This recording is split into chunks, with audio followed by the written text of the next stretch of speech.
Last year, Father's Day started out as usual. I always woke up first. I never got a good night's sleep, so I knew it would be quite a while before my 18-year-old wife and my 18 and 17-year-old girls woke up and joined me. Every year for Mother's Day, I made my wife a nice breakfast of mimosas. For lunch, I would make her a cheese, fruit, and nut plate with a bottle of good white wine. For dinner, I would make her favorite dinner, grilled steak and baked potatoes paired with a good cabernet sauvignon. When the girls were younger, they helped with breakfast and the obligatory waiting for mom, but as they got older, I was left alone to pamper them. No big deal. My wife usually reciprocated by cooking me a special breakfast, although on Father's Day I cooked steaks for dinner. So last year on Father's Day, I waited until my wife woke up to make me breakfast, which doesn't happen on any other day of the year. She doesn't know it, but I usually eat something small when I wake up around 6. I would starve to death if I didn't eat until she wakes up around 9, which is early for her on the weekend. When she woke up, she gave me a kiss, wished me a happy Father's Day, and started making a special breakfast for the family. For lunch, we went to a kitschy little cafe with Doctor Who-themed sandwiches, and overall it was a good day. My wife is a slave to the calendar and knows when all the important dates fall. She manages everything from holidays to the kids' activities with a dry erase calendar hanging on the side of the kitchen cabinet. All holidays, milestones, school events, half-days, etc. are recorded on the calendar. Nothing is ever missed. Except when I miss something, of course. The next year, when my wife was putting the dates on the calendar at the end of May, she said, "Hey Bill, your birthday falls on Father's Day this year." It wasn't the first time, so I wasn't surprised. I said, "Nice. Don't save money and cheat me if I don't get 2 gifts." Kathy replied with a laugh, "You'll never leave me alone if you get cheated out of a gift. I'm going to have to do something special for you this year." I kissed her cheek and squeezed her ass as I walked out of the kitchen. I hoped she meant something more than the annual birthday and Father's Day blowjobs. She started giving me blowjobs when we were making regular love, but never finished them. They were usually part of foreplay, except for those 2 days when she brought it to an end, so to speak. On my birthday and Father's Day, she would give me a good blowjob, not expecting to get one in return. I usually brought her to orgasm when she did. I wasn't a complete idiot about it. I was horny and thought I was going to get super rare anal sex on my upcoming special day. The weeks leading up to my big day were strange in our house. My wife was acting strange.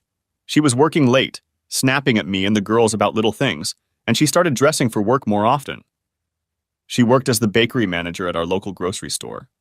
She had never worn makeup before, but around this time she began to do so. She also wore a scarf over her clothes, which consisted of a white button-down shirt and pants. She would leave another button undone, which further showed off her ample cleavage. I started to have my doubts when, on the Friday before my birthday, she went somewhere without me. We often met together with a core group of married couples, so she rarely went out with the girls alone. If someone was going out for a drink and invited her along, she would let me know the place and I would meet them. It's not like I was an ogre and wouldn't let her do things on her own. She always said she enjoyed her time more if I was with her. It made me feel good, and I thought our marriage was pretty strong because of little things like that. For my part, I didn't do much without her outside of our social circle either. It just worked for us. We weren't party people or big drinkers. Our idea of a nice Friday night was just hanging out on the couch together and watching a couple of movies. That's why I was surprised to see her coming down the stairs that Friday, dressed to the hilt. She was wearing a new short skirt, nude stockings, and high-heeled shoes. She had also clearly been to the tanning salon and had her hair done. I whistled and asked, "Shit, honey, did I forget about the fact that we're going out? Let me get dressed real quick." "No, Bill. I'm going out with a few people from work. I thought you could order a pizza for yourself since our girls are going out too." I was shocked. She had never mentioned it, and it wasn't on her precious calendar. "Oh? You didn't tell me you had plans. I thought we'd finish our shows tonight." A look of fear appeared on her beautiful face, but then she pulled herself together and softened. "I'm sorry, babe. I was just asked today." I made it a point to look her over from head to toe and said, "So you just found out today, and in the hour you were at work before me, you bought a new skirt, went tanning, and got your hair done?" I was getting angry. She was lying to me, but I couldn't prove it. I couldn't believe she could cheat on me. It was out of character. She was the epitome of a suburban soccer mom's wife and mother. Our sex life was great. We still made love several times a week. She had no reason to cheat on me. She snapped back. I worked half a day today. I wanted to look good for a change. Before I could respond, she was out the door without another word, leaving me wondering what the hell had happened. I waited for her, and she came home just before midnight. Her hair was no longer lying down, but was put up in a regular ponytail. So much for the hairstyle. She walked past me without a word and went upstairs. A few minutes later, I heard the shower running.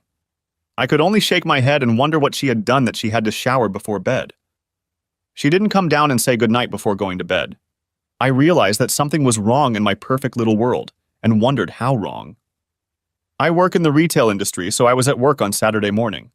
Usually when I was getting ready for work, she would wake up and kiss me goodbye before going back to bed. That morning I got nothing. Once again, I was shocked. When I got to the store, I saw Missy waiting at the entrance. Missy was the morning barista at our big store's coffee shop. She was a pretty red-haired girl whose blue eyes were striking. As happily married as I was, I couldn't help but take notice of her. I had always liked redheads. "Hey, Bill," she called out as I approached the entrance. It was still locked, since it was a half hour before the store opened. The guys on the night crew could have let her in, but as she had told me before, she didn't feel comfortable alone in a store with a bunch of guys. "Good morning, Missy," I said as I opened the doors in front of us. "What's wrong, Bill?" "You look like someone killed your cat." "I'm sorry, I have a lot on my mind today." She gave me a strange look, but left it at that. "Give me a few minutes and I'll pour you a cup of our best." I forced myself to smile and said, "Sounds good. I'll see you soon." I locked the doors as she hurried to get the cafe ready for the morning rush. I knew she would be very busy once the store opened. Our little cafe was always crowded in the mornings. As I walked the floor, I would check on the crews who were preparing their departments. I always went around the departments in the morning. This was not necessary as I had a very good team of department managers, but it gave me a chance to say hello and make small talk. I felt it was important to maintain a good relationship with my team members, and I think they appreciated my efforts. The last stop on my walk was a coffee shop where Missy had my large black coffee waiting for me. "Here you go, boss. 1 cup of Megamart's best beer." "Thanks, Missy." I put $2 on the counter. "No, Bill. He's in the house today." "No way, Missy. I pay for everything here. The last thing I need is someone getting mad at me and calling corporate to denounce me." She gasped. "Bill, I would never—" "I didn't mean you, Missy. I can't take any chances, even for a $2 coffee. You'd be surprised at the things I have to put up with if I deny someone a day off or cut overtime. It's just unreasonable." "All right, boss. Fair enough." I waved goodbye and sipped from my mug. I'm sure some of the employees got free coffee from time to time. There's no way to track it, and who needs to? Too much work because of cheap coffee. I can't imagine watching hours of video to make sure everyone paid. It was different for me. Being in charge of a company was a risk. Employees lost their temper over the dumbest things. I had HR called on me because I was enforcing parking regulations. Seriously, calling HR because you have to park in your backyard. That's ridiculous. The day ended and went pretty quietly. The thing that excited me the most was the old lady who stole the cat food and bird food. It was exactly the kind of day I needed. I was busy enough not to ruminate on my new problems with my wife, but not so busy that I couldn't get everything done on time. When I walked through the door of the house, my wife and daughters were on their way out. I was surprised for a moment, but I looked at the calendar. "Bye, Daddy," my daughter said, kissing me on the cheek goodbye. My loving wife said nothing. They were going to a concert with other moms and daughters. It had been planned a long time ago and was on the calendar, but as usual, I forgot. I was hoping that I would have a chance to talk to Katie and figure out what was going on. I hated not knowing what she had done the night before. After not thinking about it all day, there was nothing left for me to do but ruminate about it tonight. I took this opportunity to do a bit of fooling around. I checked her email but figured it wouldn't work, and it did. No one else was sending emails. She had a cell phone, so I couldn't check her messages or call log. I went over to the hamper to check her clothes from the evening, but since it was Saturday, she had already done her laundry. I accomplished nothing, and after watching the movie, I went to bed feeling no better than before. I woke up on my birthday and Father's Day and started my day as usual. I ate a couple slices of toast, drank some coffee, and sat on the terrace to enjoy the morning. It was a gorgeous day. I enjoyed the birds chirping and wondered what this special day had in store for me. Around 9, I went into the house to refill my coffee and was surprised to see that my wife and daughters were already up and packing lunch. "What's going on?" I asked, wondering why they didn't make me get ready to go somewhere. My daughter Jill said, "We're going to the beach." "Oh," I said, and went upstairs to get dressed for the lake. As I was putting on my shirt, I heard my daughter Jenny yell out, "Bye, Daddy! See you later." The door slammed shut, and I looked out the window to see my wife and daughters leaving. I couldn't believe it. I didn't expect the girls to remember my birthday. I had to remind them of their mother's birthday and Mother's Day, but I couldn't understand Katie not remembering.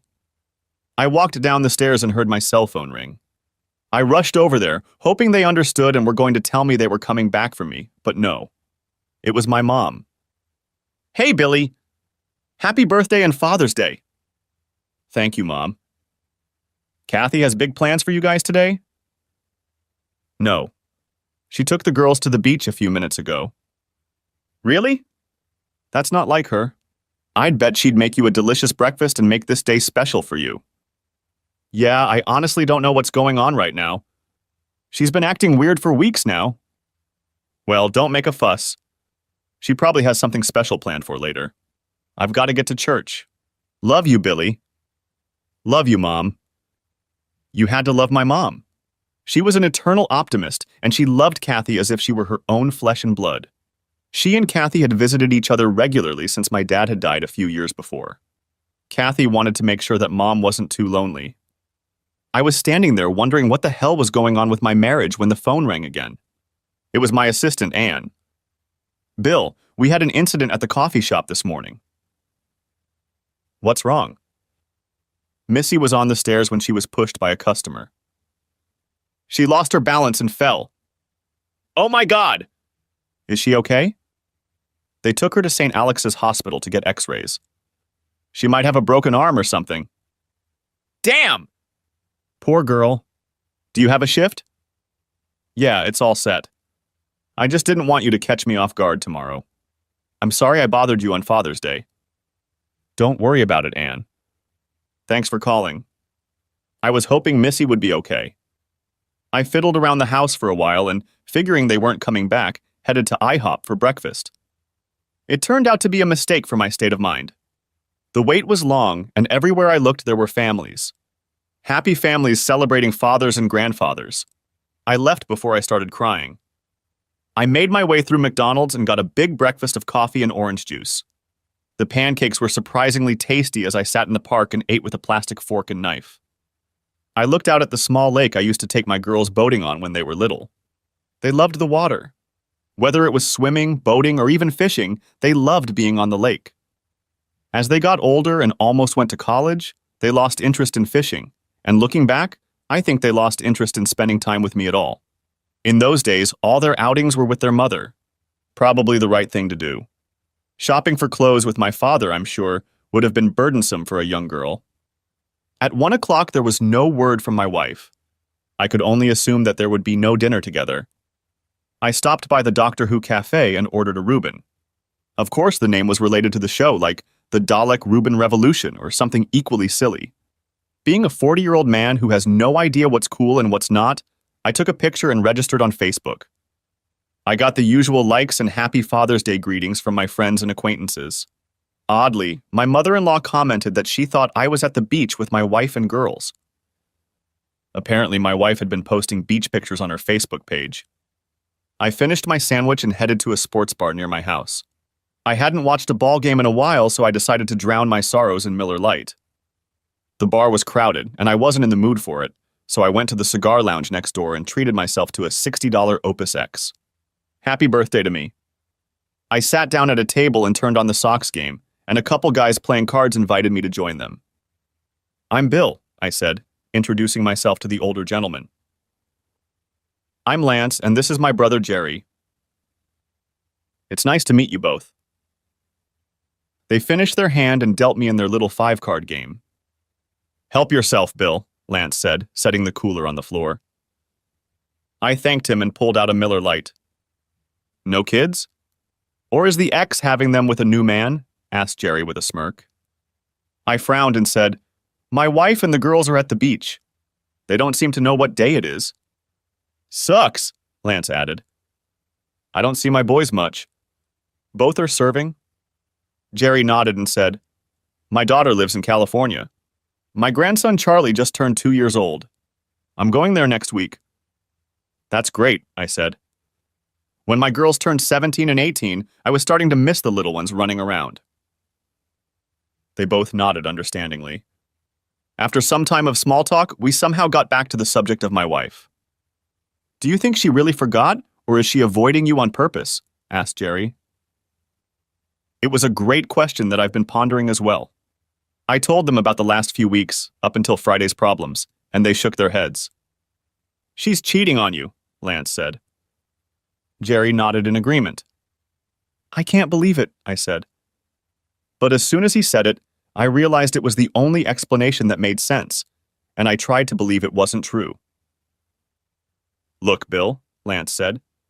I've been through this before. The changes in behavior, the sudden night out in slut clothes, the disrespect. I've been through it, buddy. My wife fucked a coworker a couple times, and when I found out about it, I divorced her. Biggest mistake of my life. What? Snapped back at me. She cheated on you. How is divorcing her a mistake? In my opinion, there were no excuses. Treason is the end of a marriage, plain and simple. Period. End of story. Bill, I was broke for 5 years paying her child support and alimony. I missed her every damn day, loving her across town in my lonely apartment while she was alone in my house. She may have cheated on me, but at that moment I was too arrogant to forgive her. It's been 7 years, but we got back together after I pulled my head out of my ass. We're happy now. Jesus, I said. Giving her body to another man is the biggest insult and disrespect my wife is capable of. If what you say is true and she's having an affair, then she's either so involved with her lover that she's forgotten my birthday, or she's purposely blowing me off.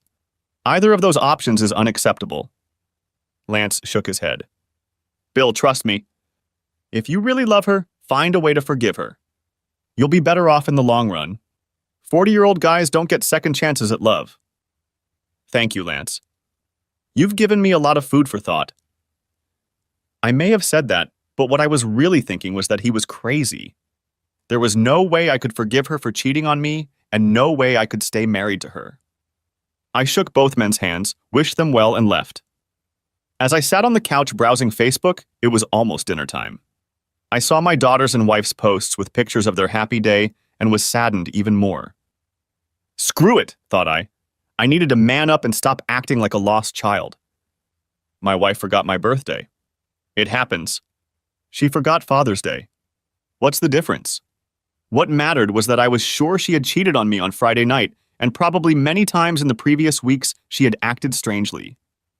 Having her rub it in my face was supposed to be her ultimate goal. Well, she finished it well. It was time to get ready for the rest of my life. I decided to go out to dinner at my favorite restaurant. I knew it would be a long wait, and that was okay. I didn't have anything to do. So I took a shower, put on my sport coat and slacks, and went to get a steak. I was sitting at the bar of a steakhouse waiting for a table when an older man sat down in the empty seat next to me. He saw my bottle of champagne with one glass and frowned. Fortunately, he didn't say anything, just ordered a martini. As the bartender was filling my glass, the man apparently couldn't resist asking, "Are you celebrating alone, or am I taking someone else's place?"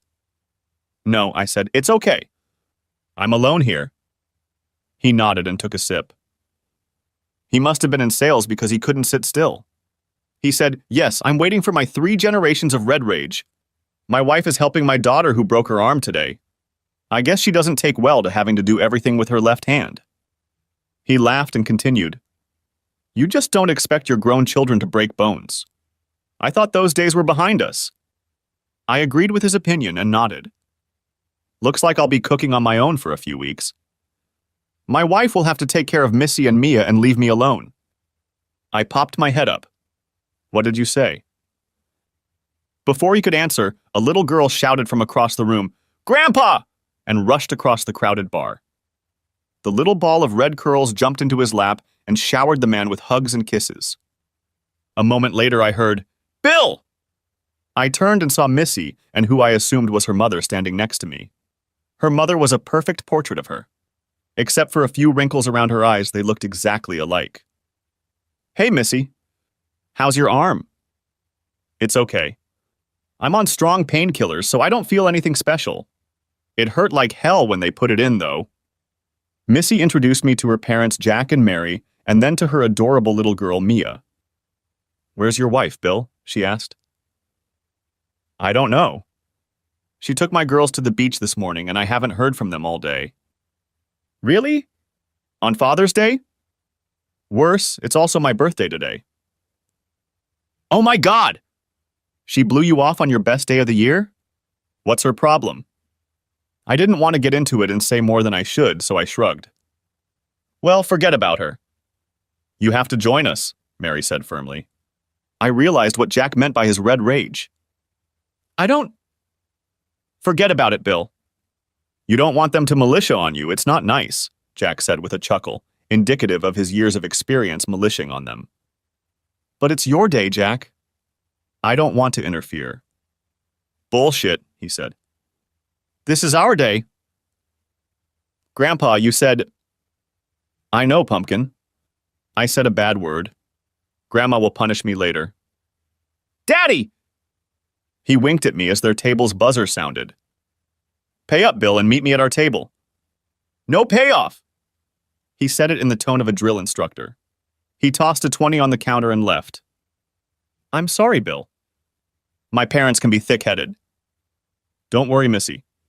I suppose it's better than eating alone." Conversation over dinner was light. Bill and I told stories about our daughters growing up, and Mia asked lots of questions.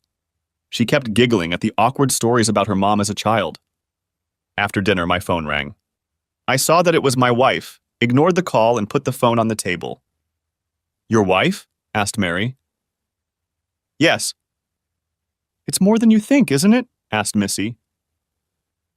"I think so, but I have no proof." "Bill, everyone makes mistakes," Mary said, looking directly at Jack. "Maybe you can find a way to forgive her." Missy popped her head up and stared at Mary. I beckoned to the waiter and handed him my credit card. "Well, I've destroyed enough of your meeting. Thank you for inviting me to share a meal with you." "Bill, let me—" "No, Jack. It was an honor to have lunch with you, and especially one of my favorite employees. It's on me. Happy Father's Day." I shook their hands and walked over to the waiter's counter to sign the check. I didn't even have hard evidence that she was cheating on me, but I'd already gotten 2-2 from people telling me I should forgive her. What's wrong with people? The phone rang over and over, but I ignored it. I pulled into my garage and was greeted by 2 whirling dervishes, showering me with kisses and hugs, apologizing for abandoning me on Father's Day. "Girls, don't worry about it. I don't expect you to remember when it's my birthday. "It's your birthday today?" yelled Jill. Then she ran into the house, yelling at my wife. "Daddy, we didn't know." "I'm so sorry," she sobbed against my chest. "You must hate us." "No, baby. I love you more than life itself." When she suggested last night that we go to the beach today, we jumped at the opportunity. "We didn't think—" "Baby, it's all right. Don't worry about it. I'm not mad at you." I didn't tell her I was mad at her mother, but that was my problem, not my daughter's. "Let's go inside." I walked through the kitchen, ignoring my wife crying and being scolded by my daughters, and went upstairs to change. Putting on shorts and a t-shirt, I returned to the war zone and found my wife sobbing alone. "I'm sorry," she muttered. I shook my head and went out on the deck with a beer and a cigar. It was a beautiful night, and I was enjoying the quiet, thinking about work instead of my wife, when the sliding door opened. "Bill, "What's his name?" I asked, interrupting her. I didn't look at her, and she didn't go any farther out on the deck. "Bill." "What's his name?" "The man you had sex with on Friday." My anger was building. I heard the door close, but she didn't come out. She didn't deny it. That's when I realized I was going to see a divorce lawyer soon. Almost 20 years of marriage gone. What a stupid woman I'd married. At this point, I started thinking the worst. How long had she been cheating? Was he her first? Did I know him? Were these girls even mine? It's amazing what negative thoughts come into your head when you're treated so badly. I decided to request a paternity test for the girls as part of the divorce. It would not only be for my peace of mind, but also for Katie's embarrassment. I spent the rest of the night researching divorce laws online and then fell asleep on the couch. That's how I spent my birthday. I woke up at 5 in the morning. I found Katie in my bedroom, sound asleep, curled around her pillow. The funny thing was that she looked peaceful, unlike how poorly I had slept. Her body was naked and her ass was showing in her panties. She was so beautiful, too bad she wasn't mine anymore. I would have missed her body. I grabbed what I needed and took a quick shower. I managed to escape without waking her, but Jill was waiting for me in the hallway. "How bad is it, Dad?" I sighed. "This is as bad as it can get." "Can you forgive her?" "I mean, it's just one day's oblivion." "Honey, she didn't just forget my birthday or Father's Day. She cheated on me." She sighed. "No, Daddy. She wouldn't. She had to do it, but I won't accept it. Think about it. The last few weeks she's been acting strange. Friday night, after getting a tan and getting her hair done, she went out dressed like a whore. That was definitely not for me." She shook her head. "Babe, she avoided me all day Saturday and Sunday. She clearly had either guilt or hatred for me and didn't want to be around me at all. When has she ever taken you to the beach without me? It's always a family excursion. What if it's not an affair? What if it was just a one-time thing? Can't you forgive her for one time?" "I doubt that's true, honey, but look at all her actions. For once this weekend, has she acted like she loves me? Daddy, you didn't see the look on her face when Grandma called her to ask why she didn't call Grandpa to wish him a happy Father's Day. She dropped the phone and yelled, 'No!' So loud we thought Grandpa was having a heart attack or something. He's okay, Dad." Mom sobbed on her knees until we lifted her up and sat her on the couch. She kept saying over and over that she loved you. Honestly, Jenny wanted to call an ambulance for her. She thought she was going to have a breakdown. We calmed her down and managed to get her to call you. "Jill, I don't know what you want me to say. She doesn't love me. You can't cheat on your spouse and love your spouse. That's not an act of love, that's selfishness. Love must be selfless. When she became intimate with another man, she discarded me." She hugged me and cried. "I'm going to assume it wasn't some random guy she picked up at a bar. She must have flirted or accepted his flirting with her. There must have been intimate touching, perhaps kissing and caressing, all of which preceded her first sex with him. All of these actions leading up to sex are a betrayal to your spouse. You can't be in love with someone and show someone else intimate affection. Please don't divorce her. I have to go to work. I'll talk to you later." She walked into Jenny's room. I'll be sure to tell her about what we talked about. There would be no more secrets in our family. I wondered how much longer we would be a family. I knew Kathy would be too busy at work to try to call or text me, so I was calm most of the day. The only thing that made the day not quite normal was filling out the corporate forms related to Missy's accident. She would be compensated for her vacation, and I hoped she wouldn't be too worried. I didn't know anything about her personal life, except that she wasn't married. She came in to sign the forms and fill out the accident report. I wrote it for her, as she is not good with her left hand, and she signed it. "How are things at home?" she asked. "Not really." She didn't deny it when I told her about her affair. "Shit, Bill. I'm sorry. I'm sure you don't want to know my life story, but I understand how you feel. My ex-husband cheated on me while I was pregnant. I kicked him out before my daughter was born. My mom was furious. She basically called me a throwaway." "Jesus." "I thought it was weird when your mom mentioned last night that she forgave my wife. She was looking right at your father when she said that." "Yeah, I noticed that too. I'm not sure who exactly, but it makes me think one of them was cheating." "I'm sorry." "You shouldn't. They seem happy, so they're free to live as they please. I prefer never to trust a liar." "Me too," I said firmly. Kathy wasn't home when I got home from work. She was probably having sex with her stud, and I was pissed. I got back in the car and drove the 2 miles to her grocery store. I saw her car in the parking lot, and to my surprise, I saw her sitting in it with a young man. When I stopped in front of her car, she noticed me, and I saw her yell, "No!" She opened the door, but I had time to leave. If she was going to cheat on me, he could have taken her. I'm done. I drove home and ran upstairs to pack. I planned to stay in a hotel until I found an apartment. Before I knew it, Jenny and Jill were crying and begging me to stay.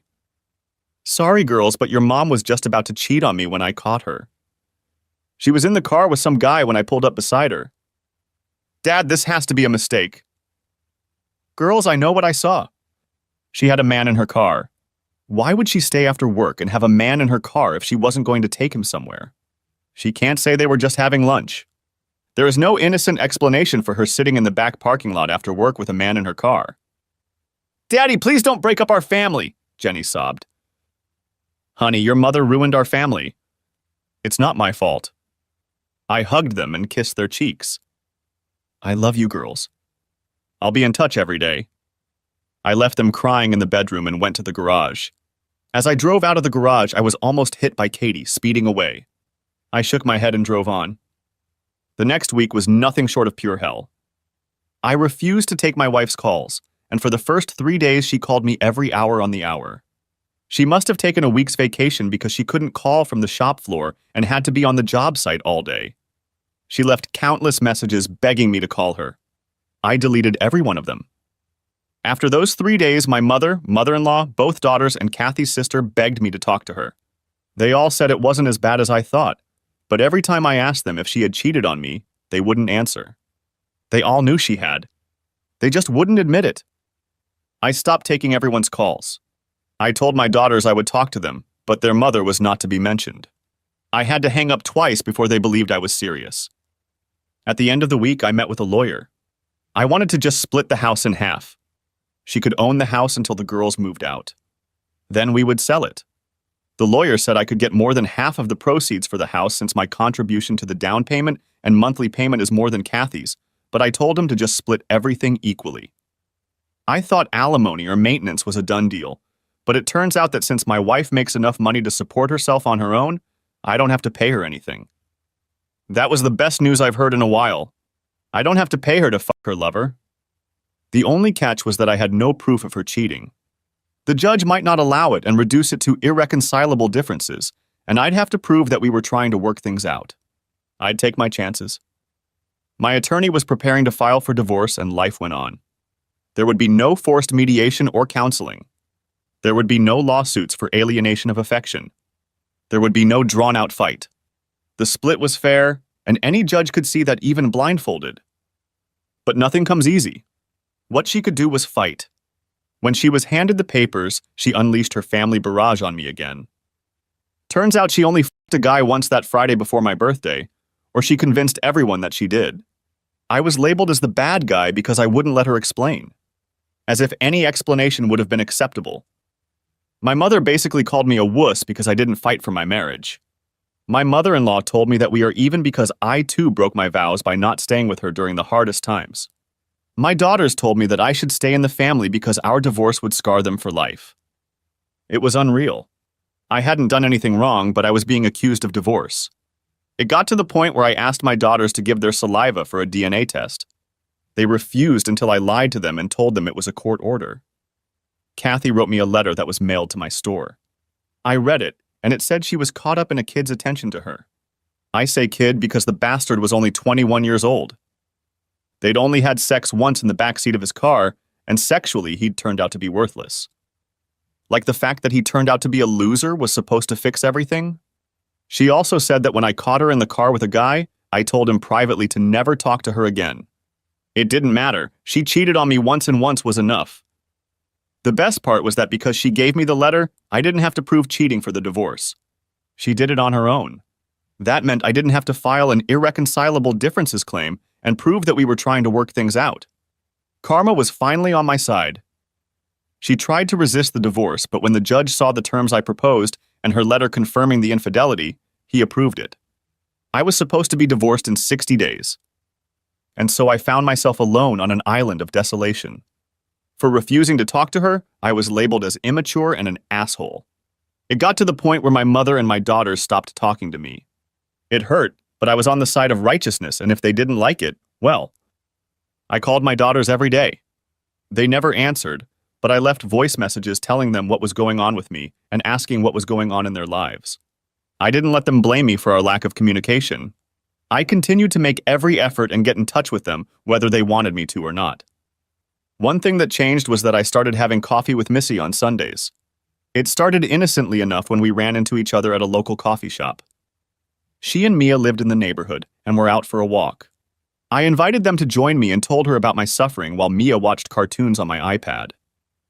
"I'm sure your daughters will come around, Bill," she said. "They're young, impressionable, and living with your wife. There's no telling what nonsense she's put in their heads." I hope you're right. I just hope they're not too far gone. I miss them like hell.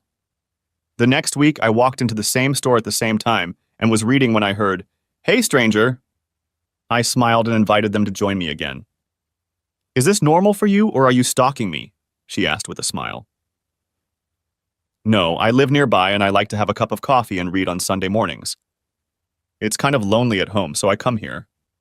She sipped from her cup and we chatted about the neighborhood until we parted ways. It wasn't a conscious decision to meet every Sunday, but we did. I enjoyed her company and little Mia was a delight. The day the divorce became final, I knocked on the front door of my old house. My wife answered, and it was obvious she was crying. She didn't say a word, just invited me in. "Are the girls home?" I asked. "They're watching the musical at school." "I know why you're here. I expected you to come tonight." "Really?" I asked with a smirk. "You waited until it was too late to stop it, didn't you?" "Yes," I said. "I knew you would beg and plead and tug at my heart trying to make up, and I couldn't let that happen. You broke my heart, and there's no way I'm forgiving you." "Damn it, Bill. It was one time. One bad mistake. Why couldn't you forgive me? Why couldn't you find a way to stay with me? Didn't you love me as much as I loved you all those years ago?" I laughed. "Did you love me when you flirted with your douche? Did you love me when you avoided me all weekend and left me alone on my birthday? If that's your idea of love, you're beyond help." "I never wanted this to happen," she sobbed. "I never wanted a cheating whore as a wife either, but here we are, we met." She gasped and started to speak before I interrupted her. "Katie, not only did you break my heart, but you turned my mother and my daughters against me. I will never forgive you for that either. It's your fault for acting irrationally." I got angry and said, "If you don't make my mother and my daughters apologize to me and make things right, I will tell every man you date that you are a cheating whore. I will try to ruin every relationship you have in the future because you ruined mine. I don't need anyone else." "Wrong answer. I guess I'll have to find other ways to hurt you and embarrass you." I got up to leave and she grabbed my arm. "It's not my fault." "You can't blame me." "Oh no? Did I cheat on you?" "I don't think so." "You know what's really disgusting? You allow your daughters to grow up believing that cheating on their husbands is acceptable. Because of your behavior, they'll go into adulthood assuming you're a saint and I'm a sinner, and it's okay because it was a one-time thing. Well, f*** it. I'm not going to go down because some asshole made you feel sexy." I pulled her hand away from mine and said, "Rotten hell for leaving our marriage. Just having sex with you, whore." I left her crying and wasn't upset about it. A few weeks later, Missy knocked on my office door. "Got a second, Bill?" "Sure, come on in." I frowned as she closed the door, expecting something bad to happen now. "Bill, does the company have a rule against dating other employees?" I hated it when she asked me that. I was hoping I'd be able to ask her out. Looks like I was too late. "No. We have a strict sexual harassment policy. This policy protects just about anything that can be damaged by a failed relationship between coworkers, and if two people can't work together after a breakup, it's their fault, not the company's." "Good. That's exactly what I was hoping for," she said, placing a folded piece of paper on my desk. "What's that?" I asked. "My address and phone number.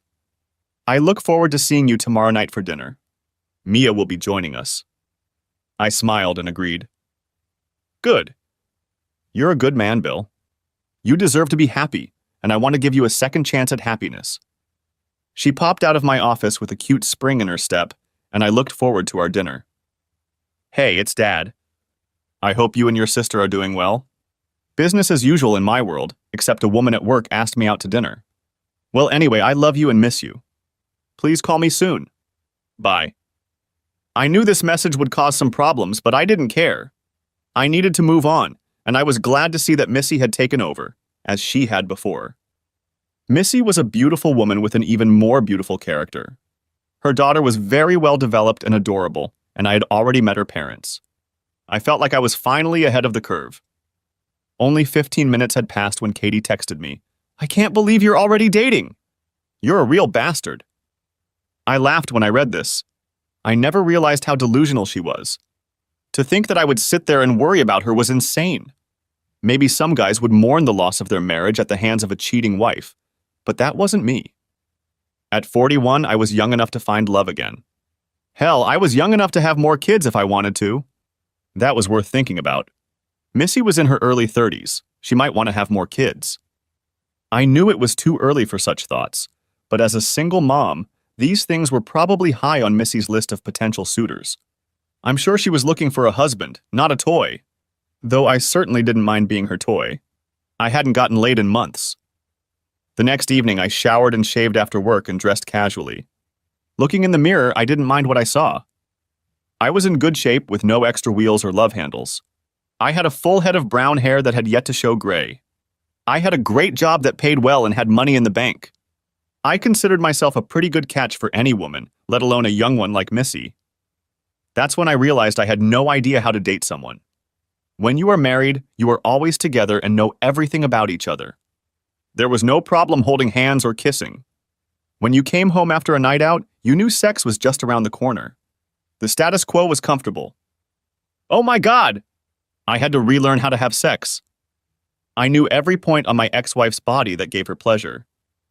I just had to hope that the next woman I had sex with liked the same thing, or at least had a good relationship with her. I was afraid I wasn't ready to date and regretted getting into the dating scene so quickly. I knocked on the door of her house with a bottle of wine, flowers, and a stuffed animal. I decided it wouldn't hurt to gain Mia's favor. When she opened the door, I was shocked by what I saw. Her curly red hair was loose around her shoulders, and she was wearing the perfect amount of makeup. She was wearing a roomy sundress that came down about 4 inches above her knees, showing off her beautiful legs. She was barefoot, and her toes were painted a hot pink color to match her fingernails. She laughed and asked, "Do I pass the test?" "God, yes," I said, before I could take back my words. She laughed even harder and took the flowers and wine from me. "Mia is watching TV. Go tell her hello. She'll love the bear." She left for the kitchen and I knelt down next to Mia. "Hi, sweetie. I brought you a bear cub." She looked at me apprehensively and then lit up the room with her smile. She held out her hands for the bear and ran to show it to Missy as soon as she picked it up. It brought back fond memories of Jenny and Jill at the same age. I realized how long it had been since we had talked to them, and I missed them even more. "What's wrong?" asked Missy, breaking me from my thoughts. I smiled forcibly and replied, "Nothing. I was just thinking about my daughters when they were Mia's age." "Is it really that bad?" she asked. "They still won't talk to me. Kathy has turned them against me, and I can't change their minds. But I'm still trying. I leave them messages every day and I'm not going to stop." "I'm so sorry, Bill." "I know this is terrible for you. Every day. But I know they listen to my messages. I told them about our date tonight, and Katie texted me to tell me I was an asshole for getting to the point so quickly." "Sorry, that's not too fast, is it?" She bit her lip and looked pretty damn cute while doing it. "Maybe," I answered honestly, "but I'd be happy to find out with you." She smiled and took my hand. "Dinner is ready. I hope you like pasta with meat sauce." "Sounds great." "Oh, I have garlic bread too, so you should be ready for us to make out on the couch later." Mia giggled and I stood there shocked that Missy had gotten so candid. She saw my awkwardness and said, "Bill, we're both adults, and I've known you for 3 years. I know what kind of man you are, And it doesn't take much to realize that I really like you. You're going to be a hot commodity soon, and I want to stake my claim early." "Hot stuff?" I asked. "Yep. You have no idea how much buzz the news of your divorce has caused at the store. Honey, your appearance on the market, so to speak, has caught the attention of many unmarried ladies. You're a handsome man in good shape, you're smart, stable, and we all know how you feel about fidelity." When I sat down at her table, I felt quite good. "So I'm getting in line early," she finished. I took her hand and squeezed it. "I like you too." Mia, not wanting to be left out, said, "Sketty is my favorite." "I like Sketty too." "The fattier the better," I said. Seeing a jar of Parmesan cheese on the table, I added, "And you must have really stinky cheese." She giggled and replied, "It's not stinky cheese. It's parm. Stinky cheese," I said, bringing the jar up to my nose and imagining it was the worst smell ever. "Wow, this is really stinky cheese." Missy shook her head as I handed the jar to Mia. She sniffed it, shrugged, and poured a generous portion over the spaghetti. Over dinner, we kept up a light conversation. I asked about Mia's preschool class and her friends. She easily told me all the details she could remember. I enjoyed the conversation immensely. After a while, I realized that Missy wasn't talking. She was smiling broadly and just watching her daughter and I exchange a few phrases. Eventually, she started collecting plates and I said, "Let me help." "Oh no. She hasn't told you about her favorite TV shows yet." She laughed as Mia started telling me about all the best children's shows. After putting Mia to bed, Missy came back and sat next to me on the couch.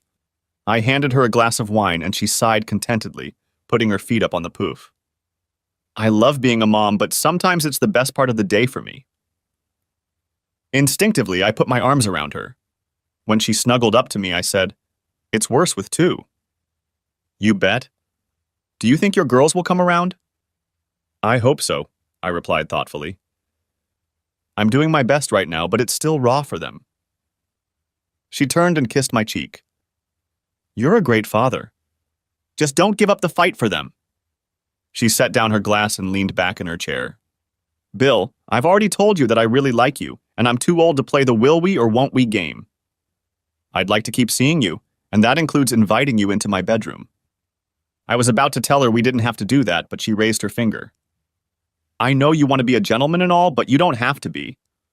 What I'm trying to say is that I don't want to be your girlfriend having sex with you or a friend with privileges. I'm warning you that I'm looking for an exclusive relationship.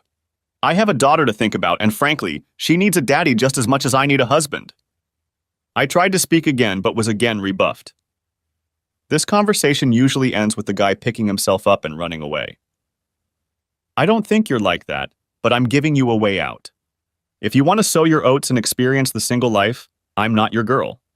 If, however, you want to see if we have a chance at a long life, I'm your woman. "Wow," I said. "Did you prepare that speech or was it given on the fly?" She frowned, misinterpreting my feelings.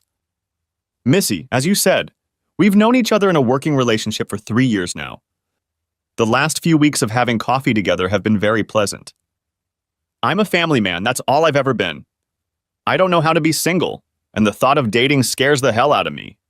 If my wife could keep her legs shut, I'd still be a happily married family man. No, I don't want to play on that field." She smiled and took my hand. I continued, "You're beautiful, smart, and you make great spaghetti." She laughed and playfully clapped me on the shoulder. "I'd like to be your boyfriend. Consider me part of creating something good for all of us, including your little girl." We didn't make love that night. As much as I wanted to take her right there on the couch, I decided it was best not to rush things. She had practically confessed her love to me and was very aroused, and I decided that for my comfort, it was best to take my time. I received a gift from the gods when I received an application for a managerial position. I never learned the name of the brat who ruined my marriage and couldn't get back at him. But when he showed up for an interview for the night manager position, I recognized him immediately. I knew he would never recognize me, but he might recognize my name, so I asked Anne to interview him and hire him on the spot. On the second night of his job, I waited in the parking lot for him to start his shift. I walked over to his 90s car and put a 40-inch TV I had bought from a competitor in the back seat. We had the same model, and I happened to know that one of them happened to be in stock. In the morning, I timed my arrival to coincide with the end of his shift. I walked him to his car, chatting about what he thought of his crew of guys.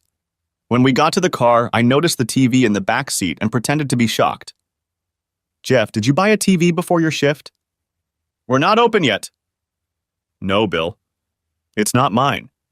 I don't know how it got there." "Jeff, I think we need to go back to the store." "Bill, you have to believe me." "Check the cameras." I shook my head and said, "Okay. Bring the TV." We went back to the store and the baby was scared to death. At one point, I thought he was going to cry. We didn't have night security because since the store closed for the night and had a night crew working there, we didn't need it. We had cameras everywhere and only one place the cameras could be turned off. Only the managers had the key to that room. The camera was pointed at the door to the room, but it was above the doorway to the stairwell. I mentioned this to security a few years ago, but they never fixed the problem. Then I easily opened the door to the stairwell, walked over and covered the camera with a piece of black duct tape. I then disabled the security camera system. Well, technically I shut down the computer that controlled the system. When I brought him into the room and he saw that the computer wasn't working, he panicked and continued to plead his innocence while I called the police, as per the rules. When all was said and done, the guy was convicted of a misdemeanor and got no jail time.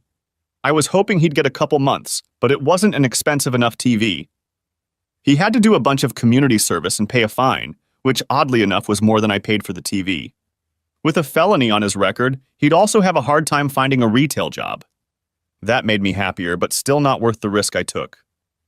The corporation increased security by installing cameras in the parking lot. They were long overdue. He was so stupid he never realized I did it. He tried to blame the team for setting him up, but he couldn't prove anything. They didn't miss him when I fired him. On a chilly Saturday morning, a week after dinner with Missy, I saw her waiting in the car to stay warm. When I parked next to her, she met me at the door and greeted me with a kiss. "Are we still having dinner tonight?" she asked. "Absolutely." "Okay. I have something special I'm cooking for us. You won't want to miss it." "I wouldn't."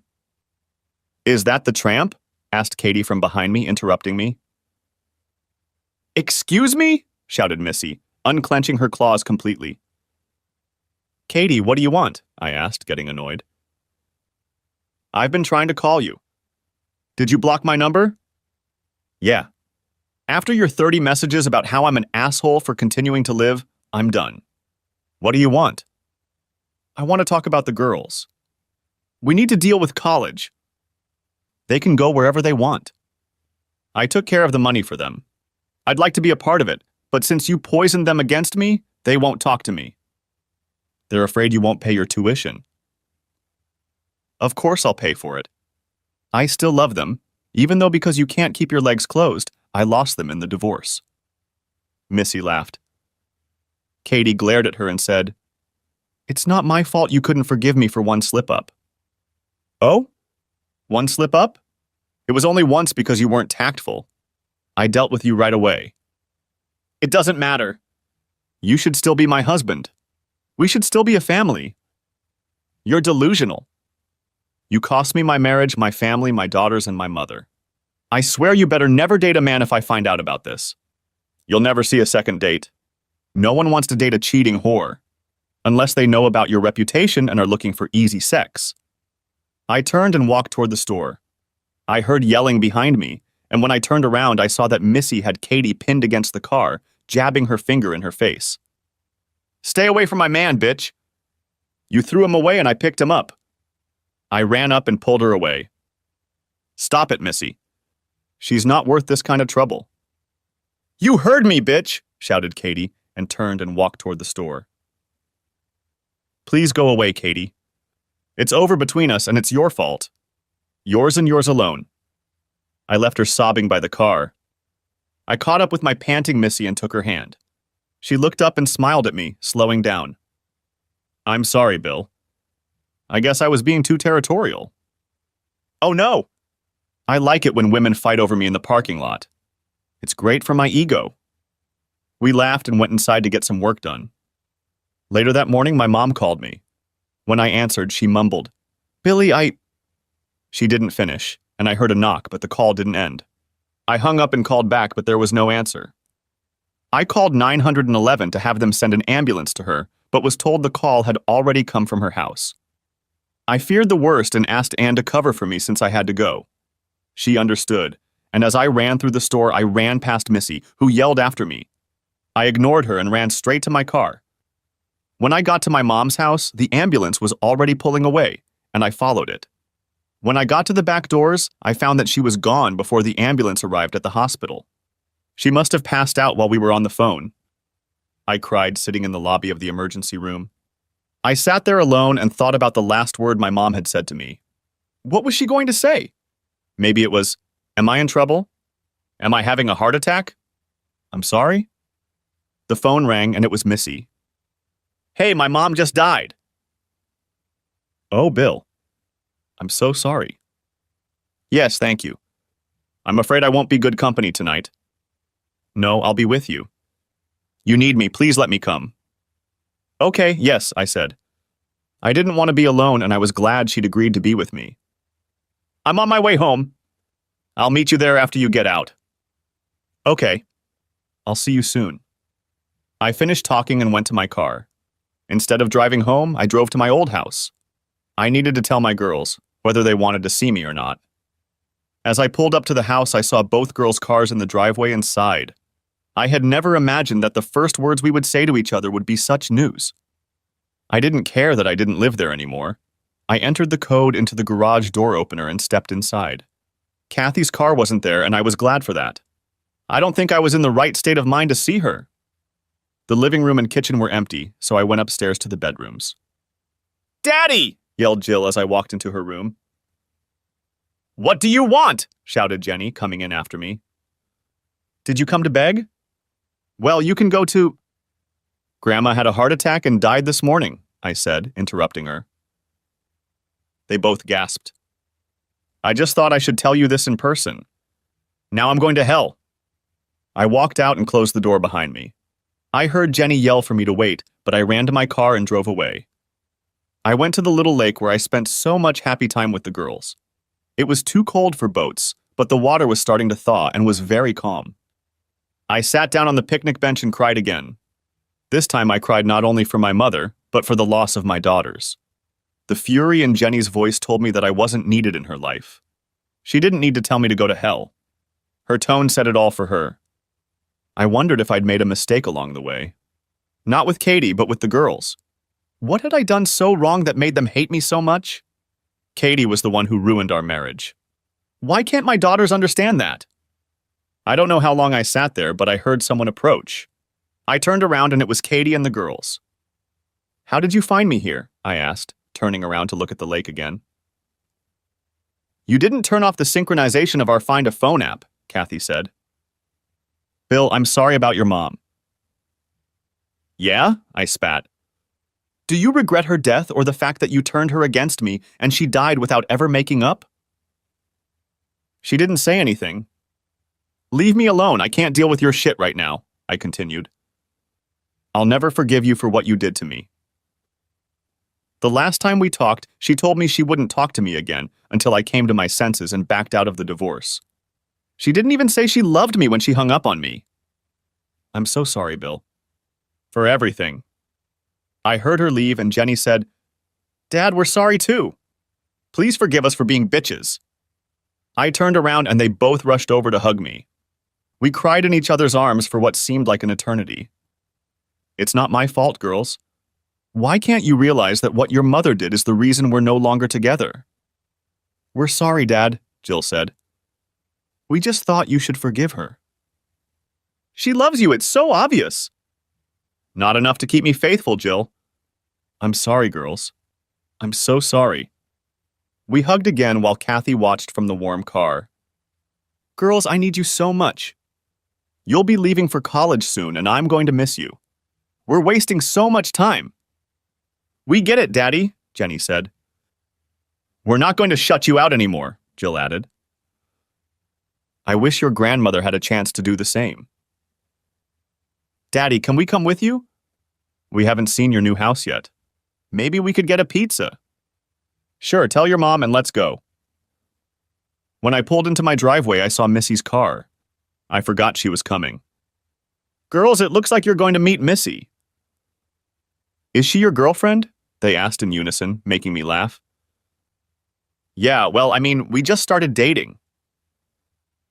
Look how he's blushing, Jenny. It's so cute.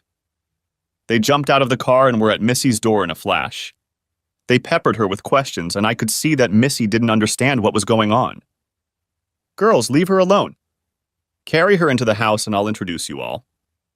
They kissed me on the cheek and scurried off to my garage, and I walked over to a shocked Missy. Sorry about that, I said when she opened the door. She smiled radiantly and kissed my cheek. Your daughters? Mm-hmm. Come on, you'll be formally introduced. I wish I knew, dear. I must look awful. I laughed and replied, You're fine. They'll like you. Jenny, Jill? I want you to meet Missy. They hugged. Jenny, as usual, cheekily declared, You're super hot. Jill jumped up and said, Good for you, Daddy. Missy laughed and I was too shocked to say anything. Hey, let's take a quick look around the house, and then I have some things to take care of for Grandma's services. Bill, I'll order some pizzas while you show them around. Sounds good to me, darling. You read my mind. Oh, the girls cooed. I shook my head as Missy smiled. I decided that I would wait until the next morning to call and spread the word about my mom. I'll write an obituary in Monday's paper and post details of the service on Facebook after visiting the funeral home on Sunday. After dinner, we sat around and spent hours telling Missy stories about my mom. My girls, not so innocently, added a few embarrassing stories about me to keep Missy more interested. It wasn't my fault the pier was wet and I fell in the lake, I swear. Before I knew it, it was 10. Girls, time is slipping away from me and it's getting late. They frowned and asked, Can we stay the night? I don't have beds for the guest rooms yet. Tell you what, I'll pick you up in the morning and we'll go out to breakfast, okay? If you don't mind, I could use some help figuring out what to do with Grandma's stuff too. Of course, Dad. We'll help if we need it. Thank you. Missy, do you want to go for a ride? Or do you need to go home to Mia? She's staying with my parents. Jill jumped up. Who's Mia? Mia is my 4-year-old daughter. They both squealed, and Jenny said, Oh my God, I can't wait to meet her. Missy laughed at their excitement and said, Someday soon, I promise. Okay, let's go. They're great girls, Missy said, as we sat on the couch shortly after returning to my house. I'm glad you were able to get back together with them. I sighed. Me too. I just wish it didn't require my mom's death. She snuggled into my arms and I fell asleep with my arms around her. When I woke up in the morning, she had covered us with a blanket and was still snuggled up against me. I missed being so close to someone. I kissed the top of her head and said, I'm sorry I fell asleep on you. She moaned, stretching. It's okay, baby. You've had a very emotional day. Would you like to join me and the girls for breakfast? Only if I can take Mia with me. My parents have plans for this morning. Of course. My daughters will like her. Since we needed to pick up Mia, I asked my daughters to meet us at IHOP. When I walked in holding Mia's hand, my girls rushed to her. Within seconds, Mia was in their arms, twirled in the air, and then they tickled her and covered her with kisses. She squealed and giggled the whole time with a huge smile, to the point of yelling, I have to go to the bathroom. The girls said in unison, We'll take her, and scurried off to the bathroom. I don't know, Missy. Do you think they'll get along? I asked with a smirk. She playfully clapped me on the shoulder and kissed my cheek. I hope it stays that way for years to come, she said. She was set for the long term, and technically we only had one date. It was a little unnerving, but I was confident I could handle the feeling. As we ate, Mia and my daughters talked nonstop about everything. I could see in my eyes that Mia loved to talk, and not just about herself. She asked so many questions about my daughters' lives that I think even my girls were surprised. My daughters were neighborhood babysitters, so interacting with young children was their forte. They knew all the hot kids shows and movies, and Mia ate them out of the palm of her hand. They also got along well with Missy. There was no hostility or display of anger when I dated her, which shocked me. They refused to talk to me for months after the divorce, but as soon as they met my new girlfriend, they immediately became best friends. I didn't understand that, and I'm going to have to try and get some sort of explanation from the girls. After making dozens of phone calls, starting the long process of cleaning my mom's house, and visiting the funeral home, I was finally able to sit down and relax. The girls got back to my house for dinner, and Missy and Mia split off in different directions after breakfast. Missy decided it would be too emotional for us, and wanted to avoid the discomfort of Mia asking questions about everything while we sorted things out at my mom's house. "Daddy, are you in love with Missy?" asked Jenny suddenly. "We've only seen each other a couple times outside of work. It's a little early to call it love." "Okay, Dad," Jill said like I was an idiot. "Have you seen those good old cartoons where the girls' eyes flutter open and they fold their palms against their cheeks as they look at their prince?" I nodded, taking a bite of a slice of pizza. "Well, she practically has hearts floating around in her head when she looks at you and flaps her eyes," Jill said. Before I could deny that she liked me, they looked at each other, turned to me and said, "We like her." I went from excited to see my daughters to angry. I threw my piece on my plate, wiped my hands, and went to the sink. Leaning on the counter facing them, I tried to calm down. "Daddy?" asked Jenny. "Girls, how can you break my heart all this time and now sit there and tell me you like my girlfriend? What have I done to you to make you think it's okay to shut me out? Ignore me? Tell me to go to hell when I see you for the first time in my life? What did I do? Do you know how many times I cried after leaving you a message I knew you didn't care to receive? Mom made us." "What?" shouted I. Jill replied, "It all started when my mom told us, if you think you're losing us, come back to her and we'll be a family again. We are so sorry." I turned around and Jenny, seeing a tear on my cheek, rushed to hug me. "Dad, we're sorry. After it didn't work, she told us that you left us and weren't going to pay for college because we wanted you to stay with her. She told us that the messages you left were just a ploy you used in the divorce to make it seem like you were the good guy to please the judge. And you believed that. Dad, how would you react sitting with her day after day and hearing her defend her one-time mistake against 20 years of love? We thought you were being unreasonable. What about me? Would you let your boyfriend cheat on you?" I didn't get an answer. "Where does the border run?" I asked decisively. "Once? 2? 5? Answer me!" They started crying and we hugged. Their hugs immediately calmed me down and I felt awful. "I'm sorry, girls. I missed you guys so much." After each of them confessed their love to me, I said, "It's time to bring you home. You have school tomorrow. Don't forget to have your mom tell them about the wake and funeral. You're going to need some free time this week." We hugged one more time and I watched with warmth in my heart as they drove away. I looked up at the sky and said, "You didn't have to go to bring the girls back to me, Mom, but thank you. I'll miss you." Wakes are hard for me because I always felt uncomfortable sitting in a room with a dead body. My mom's wake was especially hard. Throughout the day, I walked over to the casket several times and looked at her. She looked peaceful. I was glad that she would see my father again. A few years before, he had died of cancer. He wanted a different kind of funeral without a wake. He, like me, thought it was strange for people to interact with a corpse. Mom had it all planned out. I guess you get older when you think about things like that. She'd even picked out the casket. All I had to do was set a time and day and take care of the small details of setting up the room and the service.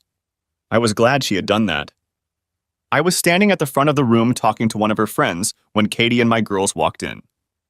My daughters greeted me with warm, tear-filled hugs, and Katie gratefully left me alone. After saying the prayer, Kathy put something in the casket and went to the back of the room where she sat alone. I looked to see what she had put in there, and it was a picture of Kathy and me hugging my mom. She was holding each of our babies in her arms, and a smile a mile wide shone on her face. I picked up the photograph she had hidden away and reverently placed it next to her hands. It was the first time I cried that day. Later, the priest wanted to begin the prayer service. Kathy never left her seat at the back of the room. She engaged everyone. You can't be a family member for as long as she was married and not recognize people, and they all loved her. The protocol was for the immediate family to sit in the front row of chairs. My girls sat on my right and Misty on my left. but that felt wrong. I stood up and turned around. I saw Katie, who was still standing in the back of the room, wiping tears from her eyes. It didn't seem right to me. My mom wouldn't have wanted this. Kathy was as much a daughter to her as she was a wife to me. I walked to the back of the hall. When everyone was sitting and waiting for the service to begin, they noticed me and started following me. I held out my hand to Katie. "Come here to me. You don't need to hide here." She started sobbing and hugged me. Letting go of me, she whispered, "Thank you." We walked to the front of the hall, and my Uncle John gave her his seat, which was next to my daughter. "You're a good man, Bill," Missy whispered, kissing my cheek. It was the strangest feeling of my life, holding Missy's hand when my ex-wife was only a few feet away from me. I prayed that I wouldn't regret it later and have a problem with them. As we were wrapping up the day, I was saying goodbye to the last of the visitors when Kathy came up to me. With Missy next to me, I wondered how Katie would behave. I hoped she wouldn't start a fight out of respect for my mother. "Bill, thank you for inviting me into the family today. It means more than you can imagine. She loved you like a daughter. It was the right thing to do." "Oh, that reminds me. If you want, you can ride in the limo with us and the girls tomorrow." She hugged me and cried. I felt Missy's hand on my waist, and I was afraid a fight was coming. "Well," Katie said, breaking the embrace, "if you don't want anything from me, I'll go home." I shook my head negatively, and she smiled briefly at Missy. "I'm glad you're here for him. You may not know it, but he was a mama's boy. It's going to be really hard on him soon that she's gone." With those words, she turned and left the room. Missy hugged me from all sides and said, "Let's get you home." I threw my keys in my locker and made my way to the kitchen, glad the day was over. Missy was sitting at the table, accepting a cold beer from me. "I think things with Kathy went better than you expected." "You handled it well," she said as I enjoyed my cold Sam Adams. "Yeah, I'm glad. I was really expecting her to start something with you." "Well, I'm sure the girls helped with that. We just need to get through tomorrow and we'll be fine." I hoped she was right. I don't know why I got the uneasy feeling that Katie wouldn't be able to handle dealing with Missy. I guess I'm just paranoid. "Will you stay the night with me?" I asked. She smiled and took my hand. "You couldn't kick me out even if you tried." We didn't make love, but she was spooning with me, and it was the best sleep I'd had since the divorce. "You're watching me like a hawk." "I'm not going to abuse your gift by getting into an argument," Kathy said as we waited for prayer to begin. "I know that," I lied. "I'm just uncomfortable with it." She snorted and asked, "How do you think I feel? I'm an outcast here? A whore?" I frowned. "No one thinks that about you. Especially not today." "I'm sorry, Bill. I wish I could make it never happen. I wish." She cried and hurried to the bathroom. "It's hard on all of us, Bill," my mother's friend Jean said, patting me on the shoulder. "Your mom was a wonderful woman and we'll all miss her." I kissed her cheek and thanked her, glad that Katie had her mom's back to her tears. After the funeral, we were seated at a table at my mother's favorite Polish restaurant. The room was full, and Kathy looked uncomfortable as she searched for an empty seat. I approached her again and led her by the hand to the table where Missy and my daughters were sitting. "Kathy, we will always be a family no matter the divorce. No matter where we sit, you will always be welcome." A tear rolled down her cheek as she sat up and thanked me. I don't know when I got over it, but I felt like I'd finally forgotten the pain she'd caused. Life went on. The girls went to college and Skype with me every week. Missy and I are still together, and I am very close to popping the question. Katie and I communicate infrequently but cordially. She is also moving on with her life, dating the divorced father of a friend of one of the girls. He's a nice guy. I hope things work out for them. Some will say I should have forgiven her for the one-time slip-up, but I just can't do that. I may be the bad guy in some people's minds, but I can live with myself.